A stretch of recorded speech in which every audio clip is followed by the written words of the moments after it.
Hi everyone, my name is Nina Melendez. I'm the Virtual Content Specialist for multilingual learners and English language learners for mathematics grades 9 to 12.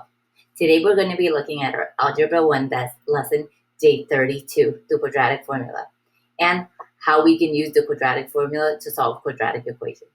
We are going to focus on the introduction launch portion of our lesson. We're going to focus on the introduction launch portion of our lesson. And we are going to look at what is the standard form. We're going to review that. We're going to learn how to identify our A, our B, and our C from our standard form. And we're going to look at an introduction of the discriminant, which is a B squared minus 4AC. Okay, so to begin, let's look at our key vocab words. Okay, so our key vocab words and concepts for today. So the first thing we are going to look at is at standard form of a quadratic. So the standard form of a quadratic is in the form ax squared plus bx plus c equals 0. Okay, so to identify your a, your b, and your c, a, b, and c are coefficients and constants. So your a is next to your x squared. Your a is next to your x squared. Your b is next to your x, and your c is your constant. Okay, so always make sure that you have it written in standard form, so in the form ax squared plus bx plus c, and then from there you can identify your a. So here my a is the number 2, my b here is the number 16, and my c here is the number 30. Now, the discriminant. The discriminant allows us to see how many solutions we have. So if we have a positive number, we get a positive number, that means it has 2 solutions. If we get the number 0, that means it has 1 solution. And if we get a negative number, it means we have no real solution. So if we look here at the equation we have, which is the same one, I see that it's in standard form, and I'm going to find my A, which I already found, my B, and my C. And then I am going to substitute using parentheses. So 16 squared minus 4 times A is 1, times C, which is 30. So remember, the discriminant is represented by B squared minus 4AC. This is a set formula. So when I substitute this and I solve, I get the number 16. Is the number 16 positive? Is it 0, or is it a negative number? It's not a negative number. It's not the number 0, so it's a positive number. So this tells me that this quadratic equation is going to have 2 solutions. The quadratic function is going to have 2 solutions because it gave me a positive number. And when I look here at the graph, I can see that it has 2 solutions.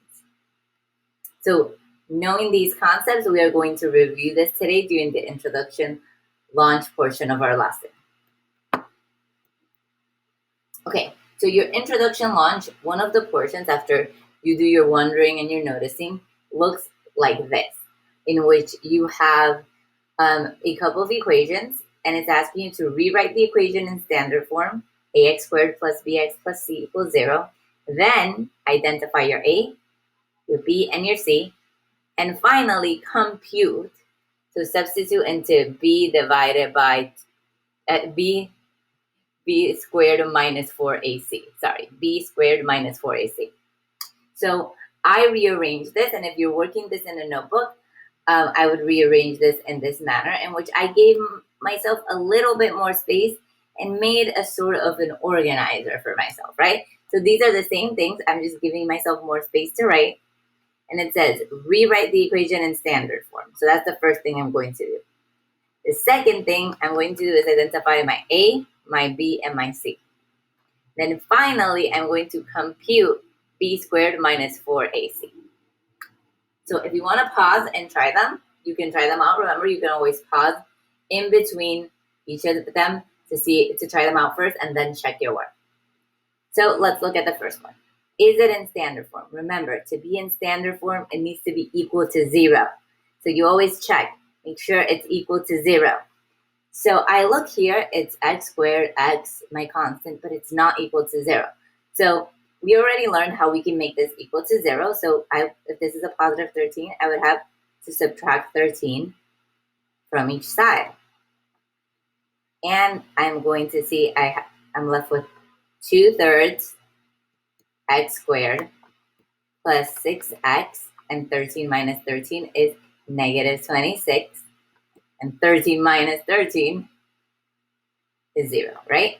Okay, so rewrite in standard form. So the first thing it's asking us is to rewrite in standard form. So let me check, is this in standard form?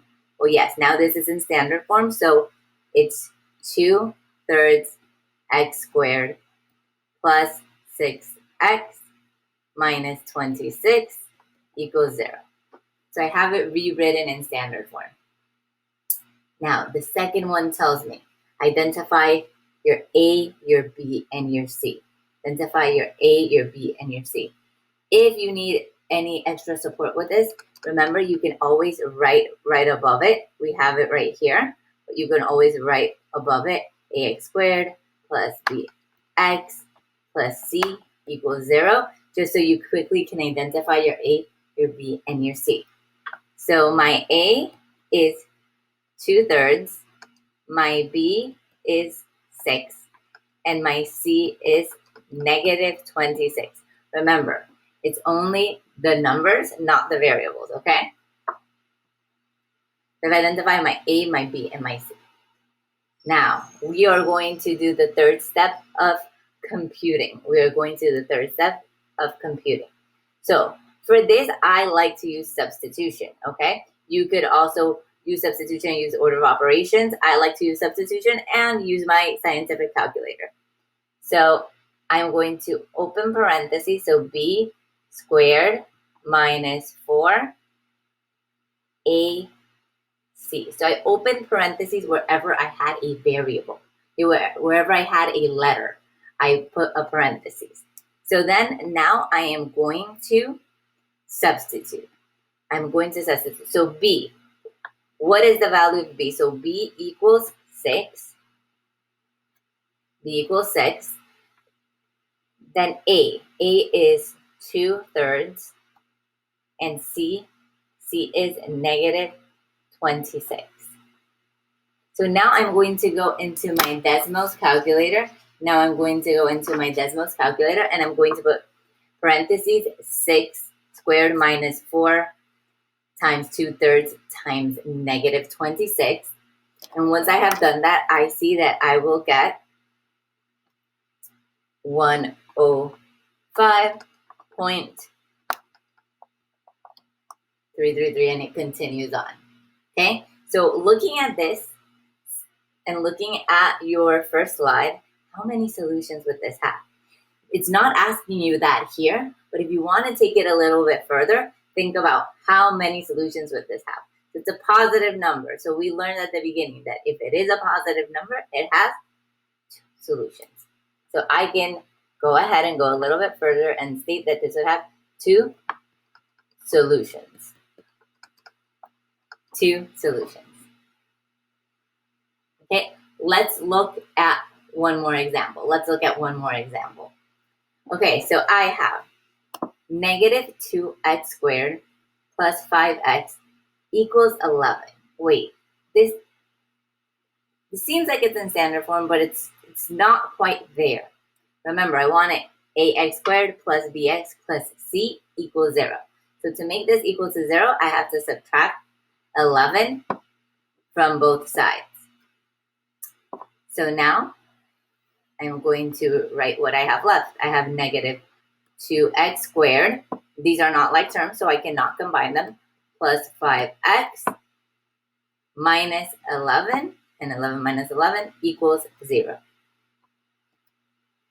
So now I can go ahead and rewrite it in standard form. So I have it right here. So it's negative 2x squared plus 5x minus 11 equals 0. So now I have it in standard form.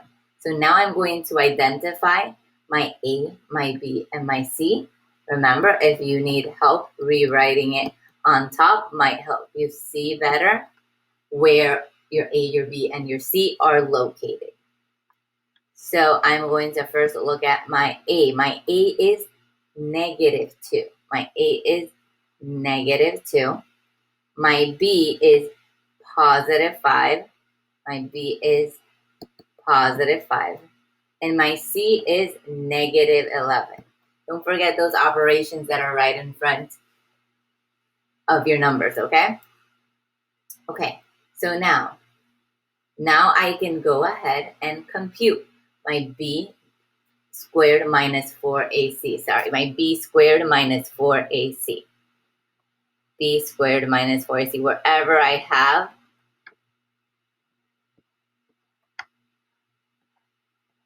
a variable, a letter, I am opening parentheses. Wherever I had a letter, I am opening parentheses. So now B, what is B equal to? So I'm going to go ahead and B equals 5 minus 4, A equals -2, and C, oh, I almost made a mistake. Look, C equals -11, right? So make sure you always put, it's going to change your answer if you don't substitute correctly. So now I can go ahead and type this in, 5 squared minus 4 times -2 times -11, and I will see that what I get is -63. -63. So I got a negative number. What did we say? When you get a negative number, that means there is no solution. No solution. Okay, so use these techniques to go through the other problems and work them out. Remember, you can always pause and go back to your notes to make sure that you are understanding those keywords and concepts. Have a nice day, and I will see you in the next one.